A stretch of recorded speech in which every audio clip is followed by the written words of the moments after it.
On this episode, Whoa! the Mythbusters indulge their sweet tooth. Okay. But will they be burned by an exploding jawbreaker? They show true grit, I'm gonna go. finding out if a sandblaster can really create a deadly static cannon. Stop smudging my... And it's the deal of a lifetime as they play a hand with the killer deck. Hey, we drew blood. Who are the Mythbusters? Adam Savage I reject your reality and substitute my own. and Jamie Hyneman. I kind of like it in here. It's private. Between them, more than 30 years special effects experience. That was intense. They don't just tell the myths, they put them to the test.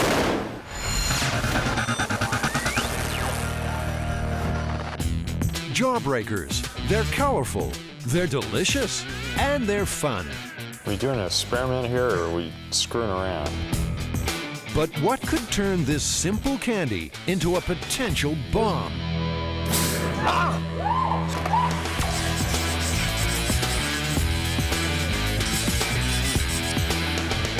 The exploding jawbreaker. We know this happened. We just don't know why. Yeah, we have the police reports and everything. A treat for 5-year-old Cameron D. Hall turned into a scary moment after just one lick. And it just blew. That fast. Boom. And he had this jawbreaker in his hand, and he went down to lick it. When he did, it exploded. The child heated the candy in the microwave. There's another exploding jawbreaker story in Florida. Story of 9-year-old Taquandra Digg was burned when her jawbuster exploded in 2003. Hot liquid burned her face. It hurts. It hurts a bunch. She went to lick it, and at that point, the jawbreaker exploded in her face, leaving really severe burns on her face and on her arm that were described later as chemical burns. Jawbreakers start life as a solid candy center. Then they grow like a snowball as sugar syrup is applied layer after layer in a process that takes 5 days. This is the perfect Mythbusters story. A hint of truth, sweet things to play with, and an excuse to do really stupid, dangerous experiments. Don't try this at home. We have to come up with a heating and cooling regimen to determine which scenario, if any, would make these jawbreakers explode. And really the first place to start is to try and superheat it and see what happens to the insides. And superheating means microwaves.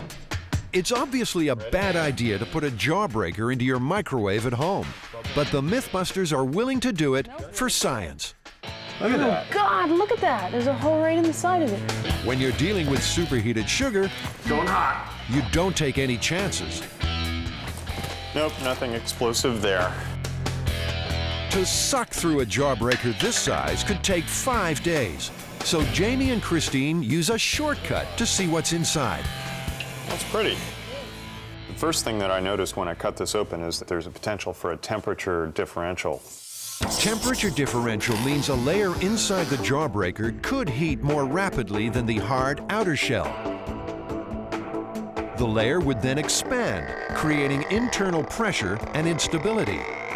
If somebody nibbled on a jawbreaker in this state, it could crack. The molten candy would burst out and cause painful burns.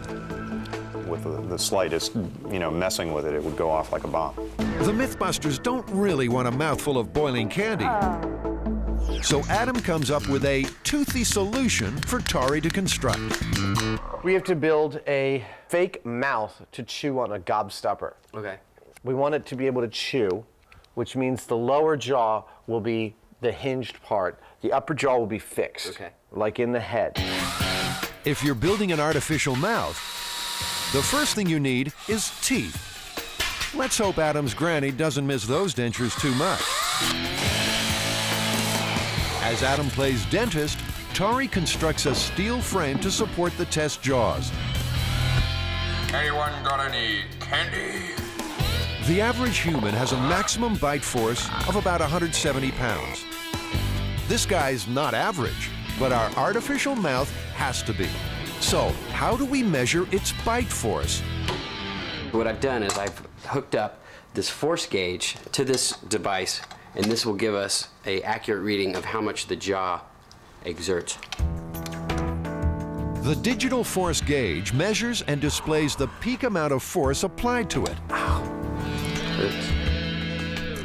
Time to test the artificial jaws. By pushing down on the flexible steel rod, Tori can apply tremendous force onto the dentures. Maybe too much. What is that? Busted a tooth. Busted a tooth? Melted, and I heard it go over here somewhere. You shouldn't eat hard candy. This job calls for teeth of steel. I'm about to cut some canine. Varying diameter steel rods are cut into tooth-sized pieces. They're shaped on a grinder and welded onto a steel jaw. They might not get you a Hollywood contract, but these steel choppers will be able to replicate the bite pressure of a real mouth. I finished the teeth. I hope they work. Meanwhile, the microwave's getting a workout. Now look at this. The one light green layer in the middle there started to bubble, and nothing else did. I'm going to put this piece back in there without the core in the middle of it and see whether it just kind of pools and nothing else happens. Okay. Christine uses an infrared thermometer to measure the temperature of the candy's molten inner core. 25 degrees. Yeah, it went up to 225. Well, you know, this is actually pretty interesting because it's clear that it is reacting in that layer a lot more than the surrounding areas. And that's where we get some kind of an explosion. Ow, really retains the heat. You could get seriously burned with this. In fact, I think I did. So, heating a jawbreaker in the microwave can create a dangerous molten sugar center. Now to apply pressure. Want to get me a jawbreaker to test? Jamie loads up, Adam pushes down, and the steel teeth start chomping. All right, that's a full bite. Nothing's going on. They try again, but the jawbreakers just won't crack. Maybe the boys are heating the candies too fast. What's the solution? Defrost cycle. See if we can figure it out on this machine. Okay, so you could do, I think it might be power level 1. Oh. All they have to do is figure out how to program the microwave. It's too smart. 0.1 pound. That's probably a good bet. We don't have the manual for this anywhere. Probably somewhere, but I think that's sort of what it does. 30 years special effects experience finally pays off. There we go. Start. That was crazy. It's like watching paint dry. Nope. After all that, the defrost setting doesn't do it either. They test combination after combination of heating, cooling, and pressure. Until, eureka, finally, they think they have it. Going hot on the candy. Okay. A highly unstable jawbreaker with a core of molten sugar is about to be crushed. 2. What?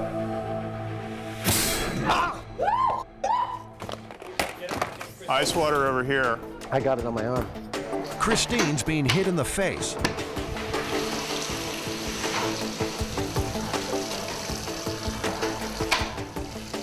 I got burned by the candy. I wasn't wearing a face mask like I should have been. And I couldn't protect myself with my hands. At upwards of 225 degrees and with high heat retention, the liquid candy is extremely painful. Okay, I've got first-hand experience though. Doesn't feel good. I got the side of my neck and my temple. So it hurts. So, the Mythbusters have conclusively proved that jawbreaker plus microwave plus steel teeth equals scalded myth turn.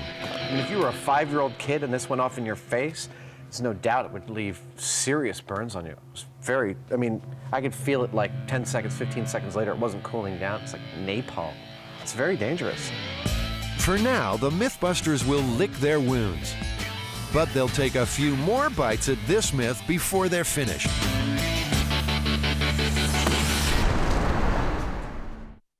It's a myth to make your hair stand on end. You think you're just sandblasting a plain old pipe. But are you really creating a massive cannon fueled by static electricity?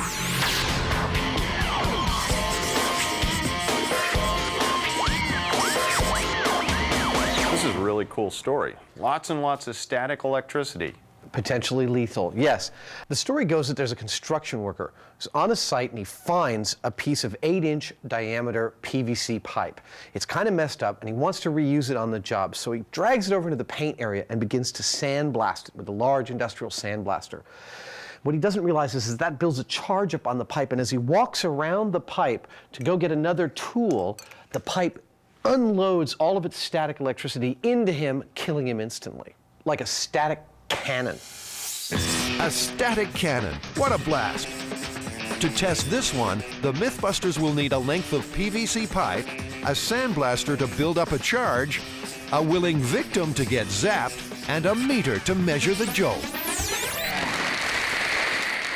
It turns out that the ideal conditions for static electricity are very dry conditions. Because the moisture in the air inhibits the buildup of static. So I think we're actually really going to want to seal off that area, which we're already doing for the sandblasting. We're going to want to get that area as dry as possible. Tori just couldn't be happier with that idea. It's not like we're housing the boy in the bubble. A whole workshop to wrap in plastic, on his own, just him and his stapler. He'll take a little while. So in the meantime, Jamie and Adam seek out a little expert opinion. Susie C. has been an electrical engineer for 15 years. So Susie, tell me how electrostatic charges would build up on this PVC. Well, Jamie, as you know, PVC is an excellent insulator. It doesn't like to give off electrons. So when you rub something along PVC with a lot of friction, electrons build up on the PVC surface, and the surface becomes negatively charged. So PVC can collect a charge, but Susie's never heard of that charge causing problems. PVC is not conductive, it's very resistive. It can store a charge of electrons, but can that charge be dissipated so that the current flows and somebody is hurt? I'm not sure that's possible. If it is possible, the Mythbusters want to be the ones to make it happen.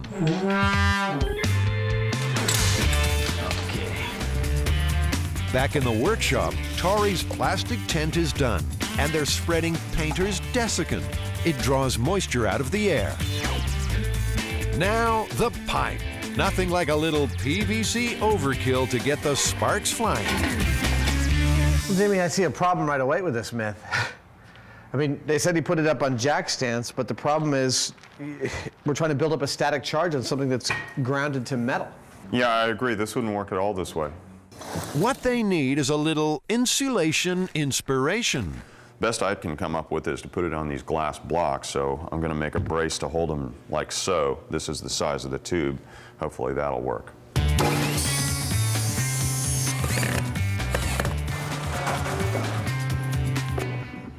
Okay, lower it down.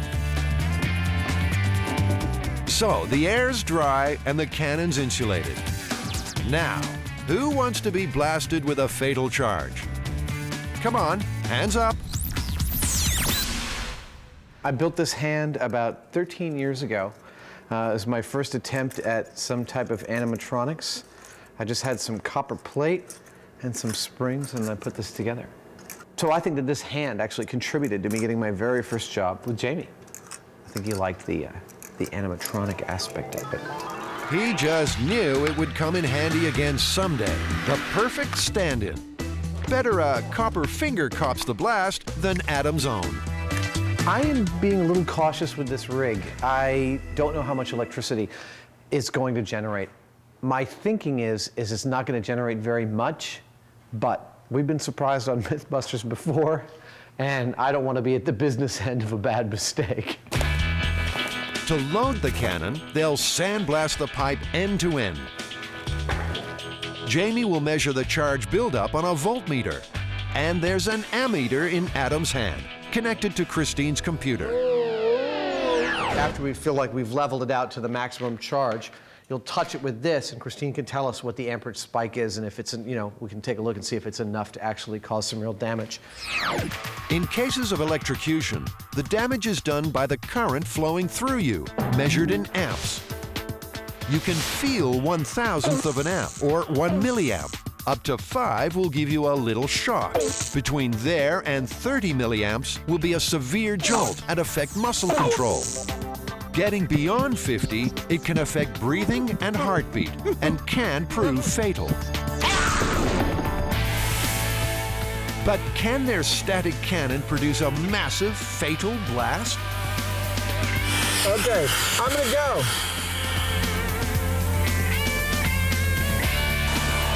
By bombarding the pipe with sand, Adam is loading it up with millions of electrons. It could discharge when they touch it with the copper hand, or, as in the myth, completely at random.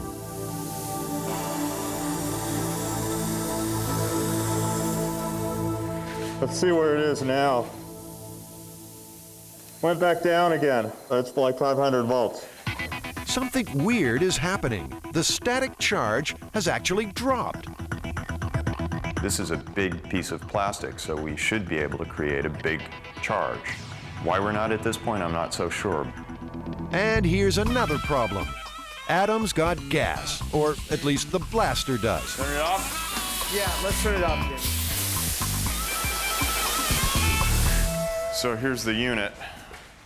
Maybe that we don't know how to use it. It may be that it's not working right.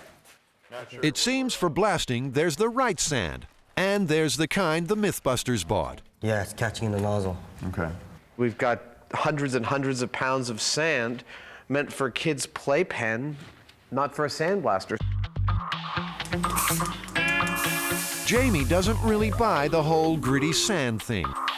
While Adam is off searching for something finer, a little Hyneman handiwork gets the Mythbusters back in the blasting game.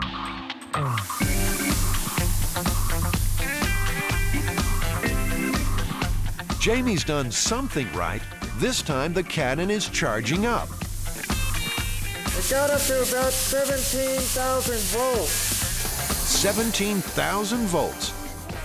Will that give off a fatal zap? Okay, Christine, did we catch any amperage? Nothing. I mean, it's just a blank screen. It doesn't even look like it's connected to anything. I didn't see a blip. Well, what are you doing wrong? Nothing, I swear. I did I've been my looking at it part. the whole time. I got the volts.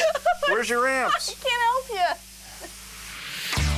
There's no current, no spark, not even a blip on the screen. Unless Jamie and Adam can think of something fast, the only thing this static cannon will blow away will be the myth.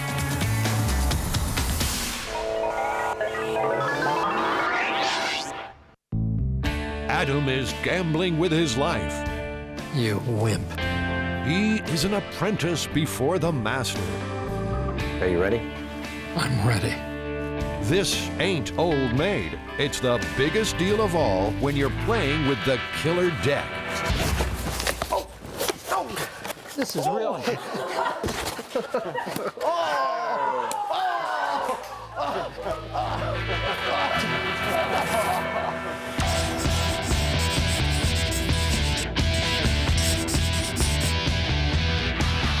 Killer deck. This has got to be one of your favorites.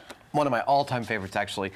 The myth is that an ordinary playing card can be turned into an instrument of death and actually kill somebody with a powerful throw. Sounds highly implausible to me. Well, be that as it may, you can actually throw these things with a fair amount of force. I've been doing it since I was like 10 years old. You're pretty good at that. Adam's better than pretty good. He's a card-throwing ace and is proud to display the fruits of a misspent youth. The first aspect is just imparting lateral speed to the card. The second is imparting spin to it. And it's a combination of both of those things that I think yields the most distance and stability. So all it takes is speed, spin, and, say, 30 years practice. I haven't had all day to sit around practicing with like you guys. Yeah, that's what I've been doing. As far as I'm aware, it's not possible to actually kill someone with a playing card by throwing it at them. You can't kill anybody with a playing card. No way. I'm sure they're gonna try. The high-speed camera shows Adam in all his mutant ninja glory. He's hitting that foam block target at an impressive 25 miles an hour. But when it comes to cards, few can trump Ricky J. Well, some people have called me the leading hurler of martial projectiles in the world. Ricky can throw a regular playing card nearly 200 feet. So yeah, I can just throw one without too much, I've got a little curve, but that'll hit him anyway. I'll take credit for anything. Yeah, that's nice and done. Watch closely here. He's putting a card right through the same hole in the paper as the throw before. Yeah, that's it. And he can cure your smoking habit better than any hypnotist. When it comes to killer cards, Ricky wrote the book. Well, Ricky, have you heard the myth about someone being killed with a throwing card? Well, there's a book called Cards as Weapons, which is a study of self-defense with the ordinary playing card that deals with some stories of people who may have actually been killed with playing cards. Now, isn't it true that you wrote this book? It is true, yes. I did write that book. So you may be the genesis of this tale. I would be surprised if I wasn't. Lethal cards. Is it true? Ricky's not saying. Jamie's always crisp shirt is as good as body armor. Of course, that doesn't mean the myth is dead. We have some unsubstantiated accounts that world record-holding card throwers like Ricky J are throwing the card at almost 90 miles per hour. Our challenge in this myth is to build a machine that can throw a card as fast as possible. Let's go for it. So here's the deal. The Mythbusters will build a high-powered card-throwing machine and compare it to other weapons. But son of a gun, you'll never guess. Adam and Jamie have completely different ideas on how to do it. Hi, how you doing? Adam's ambitious plan is a sort of bionic arm. Jamie's making a kind of mini baseball pitching machine.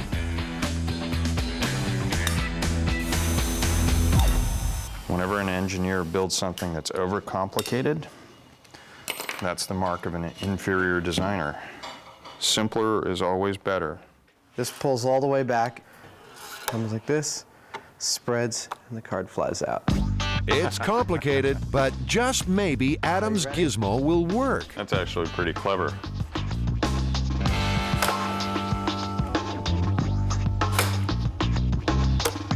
What's going on? It's getting worse. Oh, looks like the fingers are getting tweaked a little bit. That was pretty cool. Adam actually had a pretty clever idea. It doesn't work, but it was really clever. I'm not very happy with it. As usual, I've tended to get a little over-elegant in my design. Over-elegant is apparently engineering speak for it won't work. Adam has thrown in his hand, and it's down to Jamie. With less elegance, more grunt as his mantra, this promises to be the most diabolical little machine he's ever created. Yeah, Adam. Jamie's made what could be a card-throwing monster. All right. Yeah, I'm a little scared of this thing myself. Go ahead.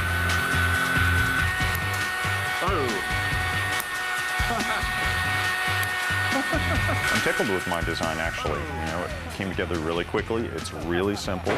And best of all, it just rockets those cards. I mean, they're just like gone. So it's cool. Jamie's pitching machine is getting that card out there at around 70 miles an hour. Look at that. I mean, I can definitely say you're going a lot deeper than I can go. I mean, look, even from here, you know, yeah, you're going like burying half the card. That's an intense amount of speed. Yeah. This is becoming quite a dangerous little card-throwing machine. Wow! But maybe for the wrong reasons. Ow! What was that? I don't know. I have a clue. Oh, you know what? Oh, ow, yeah. Oh. What happened to it, do you think? It's going 30,000 RPM. Yeah. The small rubber wheels can't handle the speed and are breaking apart. It's time to up the ante. Bigger wheels, and the Mythbusters will be killer card high rollers. I'm ready.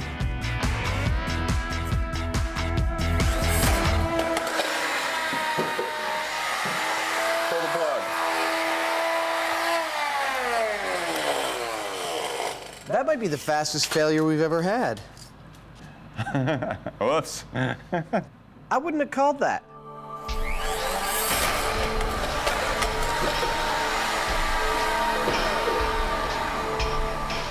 Rubber wheels aren't happening on this one. We have to do it out of metal.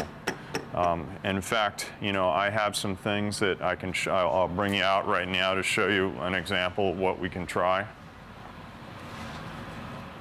I used these when I made the first Chef Boyardee commercial in 1948 for the Hyneman radio hour. It is fair to say Jamie's not known for throwing anything away.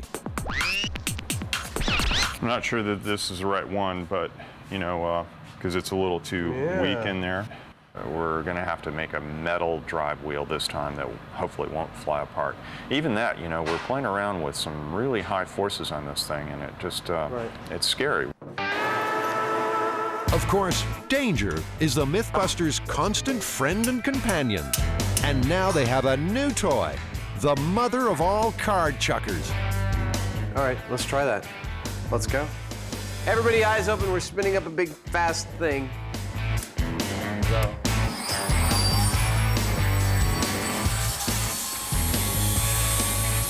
It even sounds dangerous. I don't want to get near that thing. I don't either. They're serious. They really don't want to get near it. But they have to load the cards. Adam's got a solution. This I got when I bought an esophagoscope. This is for going all the way down. I got all the way down to your stomach. Like that. I'm pulling it back out again. Yeah? Yeah. Want to try? I hate this thing. I know, it's terrifying.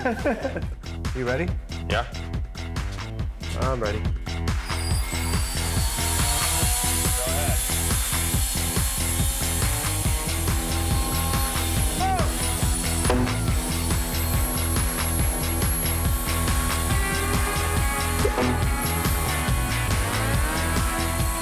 That works beautiful.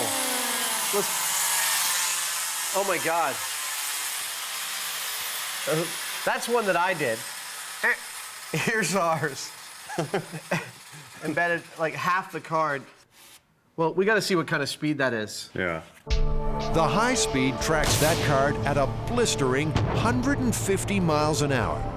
But even at that speed, Jamie isn't convinced the card is lethal. You know, creating a killer playing card isn't just about the speed, it also involves the mass. They found out all about the importance of mass in the penny drop myth. I'm scared. Jamie built a gun to fire a penny at high speed. Looks pretty good. Are we ready? Ready, Adam? The light coin didn't have any penetrating power. You hit me in the same exact place. It didn't hurt that much before, but now it really hurts. Oh, you baby. I mean, in looking at the mass of a penny here on the scale, the penny comes out at just a little over 3 grams, and a card comes out at just about 1.7 grams. Yeah, well, nevertheless, I think we need to put this up against some things that we know can penetrate human flesh. So out comes the Mythbusters' old friend, ballistics gel. I'm going to open up a brand new deck of cards, so I've got some nice sharp cards for this one. Right, here we go. Nope. Hey! Adam's best effort can only penetrate 1/4 of an inch. But how will the killer deck cut it? Okay. Ready when you are.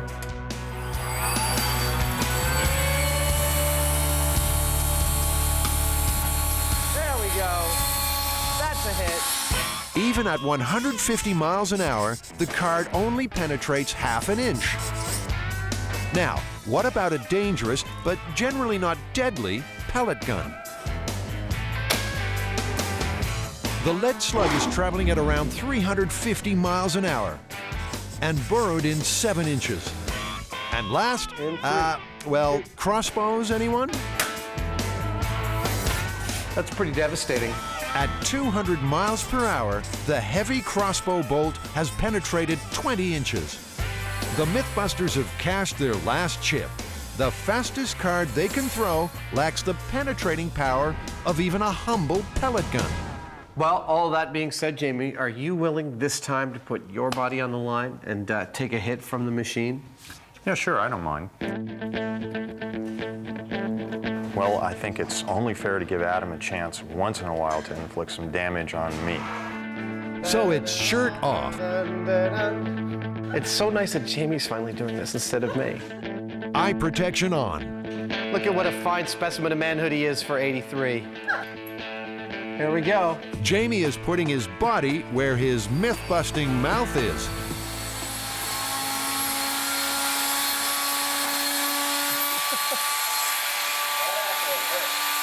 Really? He's taken 2 for the team, and it seems the killer machine ain't quite so killer. Does it really? I figured it might. Do you have any marks? Hey, we drew blood! Look at that! Excellent, we drew blood with a card. Oh, there, that was the arm. Look at that. I believe that might be your first significant injury on Mythbusters, Jamie. Could be.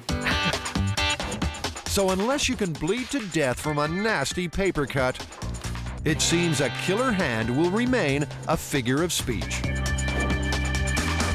Well, you know, we fired everything we had in the shop at this piece of ballistics gel, and for the life of me, even from our Uber machine, I didn't really see anything I thought was lethal from that playing card. Yeah, I don't have any problem with that. I'm willing to say that this myth is pretty busted. I'd agree. It doesn't happen in mass.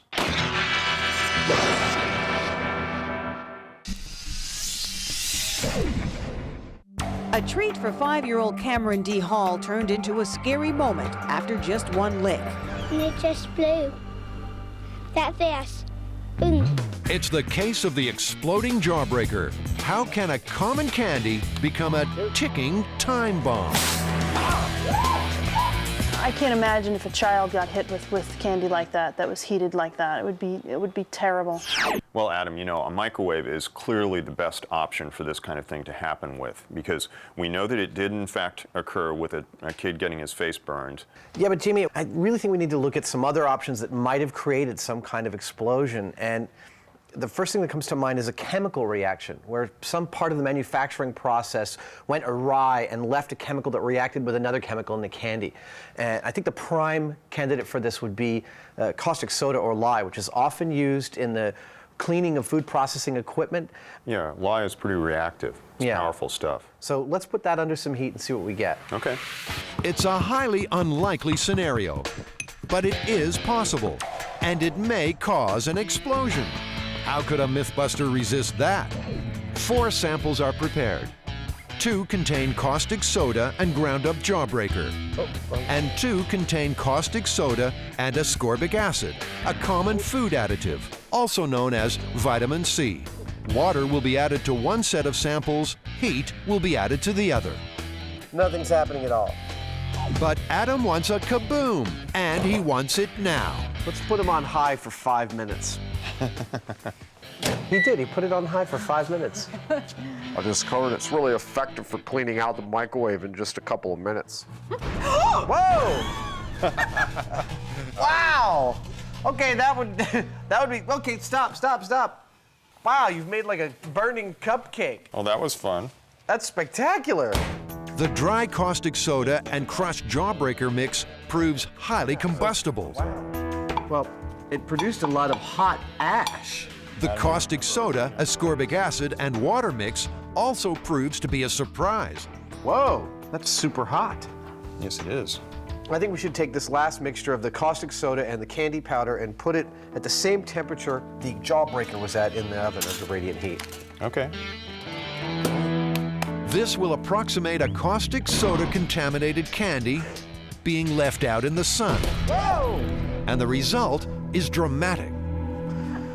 All right, well. Glove. That was spectacular. That's a handy way to get rid of a paper cup. Jeez. Look at that, man. That's crazy. Feel it. It's like rock hard. Feel it. Feel it. Are you convinced? I mean, that radiant heat was enough within just 5 minutes to make the caustic soda react with the powdered candy and create like an incredible expansion, explosion, flames, everything. Yeah, I guess that's a possible scenario. You know, it is conceivable that they could use a caustic soda to clean out the equipment for candy making, and if some of it got with the sugar and it got heated up, obviously it creates a reaction. Although it's far less likely to occur because manufacturers in the food industry are held to much higher standards than 5-year-olds with microwaves, I think this is still a very plausible scenario for exploding Jawbreaker. So the Mythbusters have created Jawbreaker explosions with microwaves and with chemicals. But what if neither of those were involved? So a key element that keeps popping up in the stories about the exploding Jawbreakers is the plastic packaging. And on the off chance that the packaging itself will somehow focus heat and make the Jawbreaker more explosive, I think we should place it under a radiant heat source like a toaster oven and leave it there for a while, see if it actually has any significant effect on the Jawbreaker. Putting the Jawbreaker in the toaster oven is like leaving it in the sunshine for a couple of hours. Something any kid could accidentally do. Anything happening yet? Not yet. But leaving a candy in the sun couldn't really have any effect. Or could it? Oh, look, it's like the bag's almost like pillow-like. All right, well, let's put them in the jaws. Okay. In the bag, right? Yeah. Are you ready? Is Yeah. everybody clear? Nope, that's as hard as a human can bite, and I'm getting squat. Okay. When he removes the Jawbreaker from its plastic wrapper, Jamie is in for a surprise.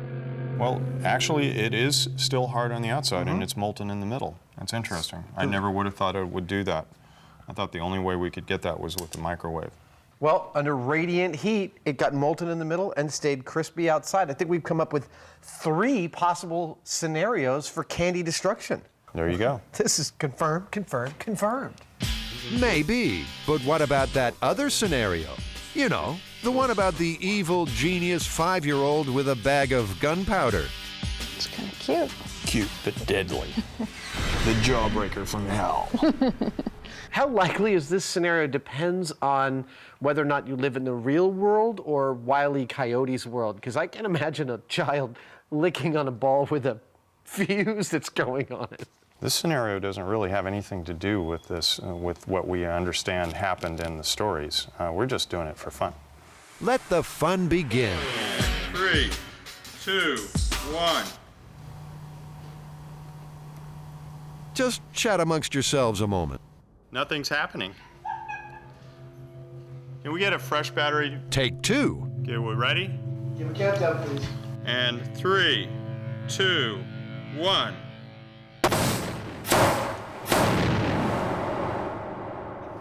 That was a nice boom. It's like a magic trick. It's like, watch me make half the ball disappear.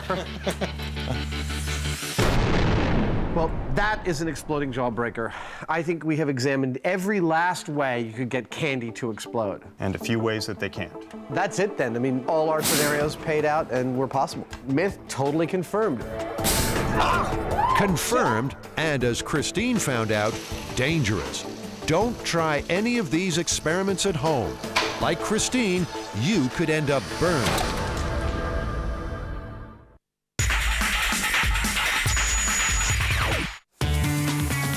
The static cannon myth seems to have short-circuited. The Mythbusters can't generate a fatal shock out of their PVC pipe, no matter how much sand they blast it with.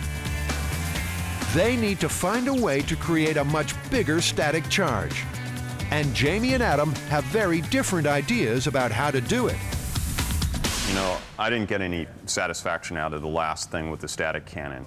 Now we're going to have some real fun. We're going to make a Vandergraph generator and see whether we can make some big static electricity out of it. A Vandergraph generator uses a spinning belt to carry a charge picked up from a brush at the bottom of a long tube to another brush at the top, where the charge is distributed onto a metal sphere.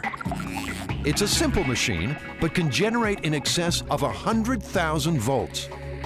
So on top of this is going to go an aluminum sphere, and basically all we have to do is put a belt in the middle of this, and that'll probably be the hardest part. This belt we have to custom make. So the build team will try to create a Vandergraph generator and a bigger kick than the static cannon.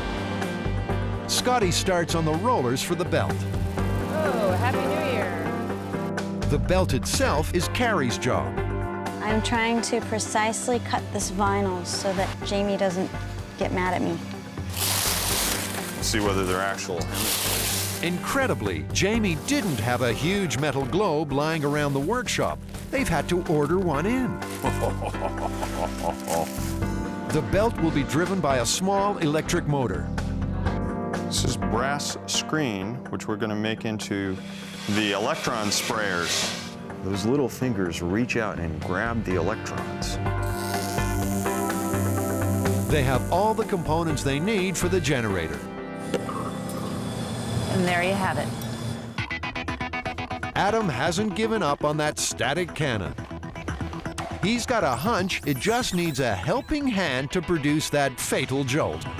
Well, we're back to our old Mythbuster tricks with our friendly early capacitor, the Leyden jar. This is a device for storing a charge. It actually acts like a capacitor. And it does that with a layer of foil on the outside and a layer of foil on the inside, and the charge is stored between them. Those two foil sheets are enough to store quite an impressive little charge. Okay, the meter's actually reading about 5,000 volts. 5,000 volts. Not bad. But will a bigger Leyden jar store a bigger charge? That's 6,000. I'm building it up. That's 7,500.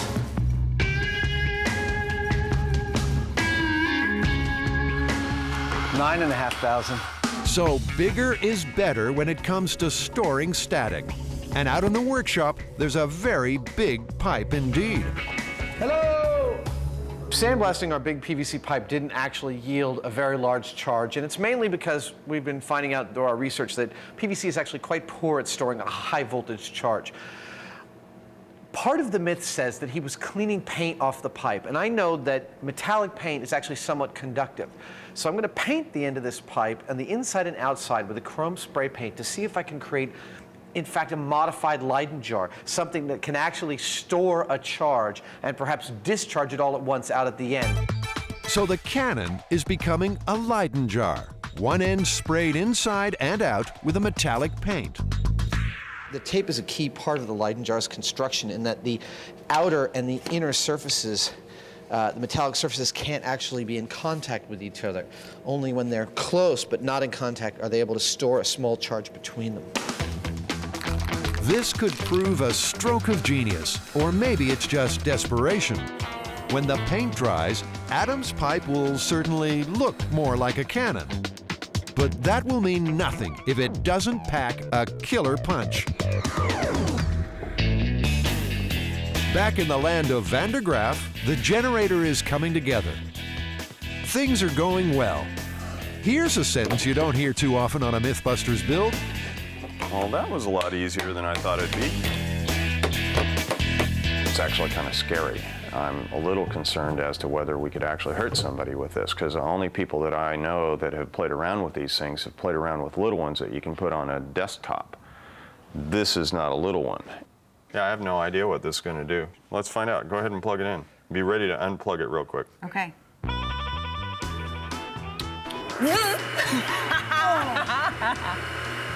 Gotcha. That hurt. If it's working, there should be a static field around the dome. You're the one with the hair.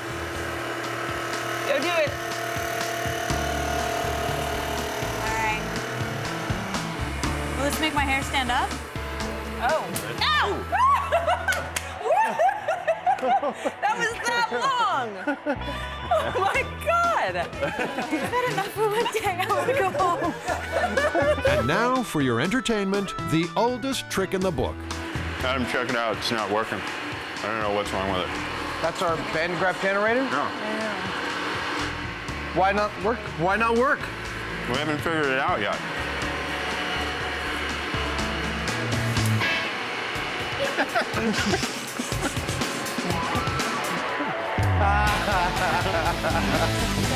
It's not that spectacular. Little. It's like a carpet spark. Yeah. So you've made a 7-foot-tall carpet. By adjusting the position of the brushes, they should be able to increase the charge being generated. Wait, don't plug it until I'm holding on to it. Standing on a wooden box, Carrie is insulated from the ground. The charge is building up on her body, repeating that hair-raising old-school science lab trick. Feel it. And your hair is standing up a little better. Up. Yeah, here it goes. We're at 50,000 volts. Unexpectedly, it turns out that's a charge big enough to suck all the power out of Jamie's legs. Whoa. Jamie, you want to run in and get a shot? Do it, do it. Come on, baby. Touch it. Show those big cars. Adam will give you mouth to mouth if you pass out. Go. Scotty will. Well, the machine's working. We can tell it's working. It's making all this horrible popping noise. What are you doing? Are you snake charming over there? You're just gonna make it mad. You've been doing some sort of Grateful Dead dancing by it for some reason. Come on, let's do it. I'm feeling it. My arm hairs are standing up out here. Ow. Did you get that one? Now it's time for Adam to step up. Oh, wow. God, I feel the power. I feel the power. Oh! Ah! Stop sparking my... Ow! This is doing nothing for the myth's credibility. Even with that big charge, the current is so small and the pulse so short that no one is getting hurt. It's the full God-giving knowledge to Adam. Oh! Well, Jamie, according to our instruments, I've got a couple of 100,000 volts heading through my body. And even with this amount, it still, it hurts, but it's not killing us, and it doesn't sound like a thunderclap. That's true. Can I go away now? You can go away now. No one's going anywhere until they finally lay this myth, or Adam, to rest. Has he created a deadly weapon with his static cannon come Leyden jar?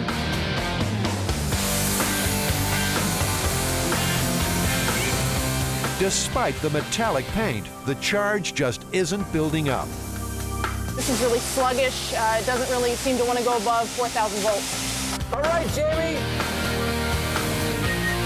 And the discharge isn't hair-raising either. 20 milliamps. Yeah, there's no drop. The voltage dropped from 4,000 to 0, and we had a 20 milliamp jump. That's totally not nearly enough to hurt anybody. It seems PVC pipe just isn't very good at storing a big charge. And there's another problem. Like humidity, dust in the air can help dissipate a static charge. So the sandblasting in the myth could well have doomed it from the start. Well, Jamie, Christine was recording the entire time, and although the paint actually acted like a Leyden jar, and it did store a small charge, that charge never got above 6,000 volts. And then when you did a discharge, and the amperage dump was like 20 milliamps. I mean, it's not nearly enough to cause you any real damage through your skin. I think this myth is totally busted. Yeah. Okay.